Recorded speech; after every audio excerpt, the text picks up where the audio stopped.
Okay, AP Chemistry, picking up in the covalent bond notes, we're going to be talking about hybrid orbitals down at the very bottom and moving on to page 2. So a hybrid orbital, I said in the previous video, is blending the atomic orbitals together to create an intermediate energy orbital. So essentially, the electrons shift. So instead of being your s orbitals, which are sphere, and your p orbitals, which are dumbbell shaped, they shift out of those shapes into a new hybrid shape. I'm sorry. And it has a payoff with energy, and it's only happening when they're bonding with other things. And so in this case, the example that they're giving in your notes is carbon bonding with hydrogen to make methane. And so you can see the shift of what's happening. They give you two pictures, what carbon looks like normally. It has its s orbital, the p orbital, and then it shows the hybrid, the switched, what happens and how they transform for this new energy state to help lower that energy level. It's a payoff. And so it's talking about a couple of different things. One of the things, the p orbitals, it would be 90 degrees apart, because if you think about your x-axis, well, your x, y, and z-axis, however you want to do those, they would be 90 degrees apart, and that's not the case for what's going on here. You have 109.5 degrees. That's one of those discrepancies mentioned above. And so carbon is going to form this hybridization, and it has the pictures on there, so hopefully that makes sense. So it goes from a 2s2 to p2 to a sp3, and that's the hybridization. These match your unit 5 notes. If you go down towards the end of the first year notes, you'll see the hybridizations.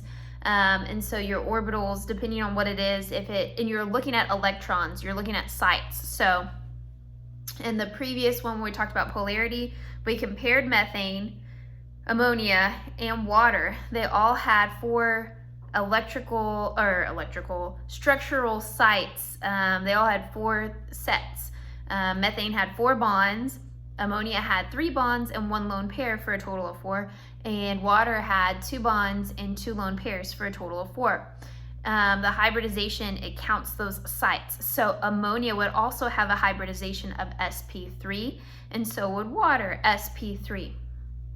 And so that's to hopefully clarify some things there. We've technically transitioned to the top of page 2 if you're following along in the notes. And so now it's going to talk about multiple bonding. And so you can read the notes, make sure that you hearing me and reading it, it makes sense. We're talking about multiple bonding. And so this would be whenever we have like pi bonds, we have double bonds and triple bonds. And so it's going to lower the number of hybridizing orbitals, since unhybridized orbitals are necessary to form the pi bonds. And so a pi bond is going to go around on the sides. It says sideways overlap of a p orbital, atomic orbitals. And if you remember when we talked about the sigma on the first page, it says overlap of 2 s orbitals or an s and p orbital, and it's always going to be along the axis of the bond. So if I have some sort of bond, which we'll do carbon and oxygen, this could be a number of things, but this bond right here is your sigma bond, and it's on the bond axis, the most direct path, if you will, to think about it.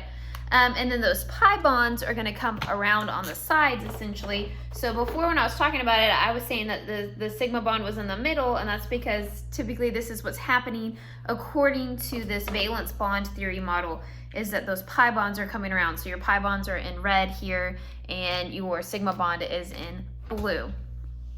So hopefully that makes a little bit of sense. In your notes, it says, obviously pi bonds can never occur without a sigma bond. That is something that's consistent here, and that's a reminder. It says may only form if unhybridized p orbitals remain on the bonded atoms. Occur when sp, so right here, this carbon monoxide would be an sp. It's a linear shape, and so it only has, so it has an sp, or sp2 hybridizations is present on central atom, not sp3 hybridization, because that would be the octet rule, and we wouldn't have a double bond in those cases, like methane, ammonia, water. We don't have double bonds there. Carbon often does this with nitrogen, oxygen, phosphorus, and sulfur, since they have p orbitals. And so there was that little trick synops or synops, however you want to say it. And we're at 5 minutes. So that brings us to the middle of the first page. And we can keep talking about this. It's a little tricky, but here's a good starting point for us to have some talking points.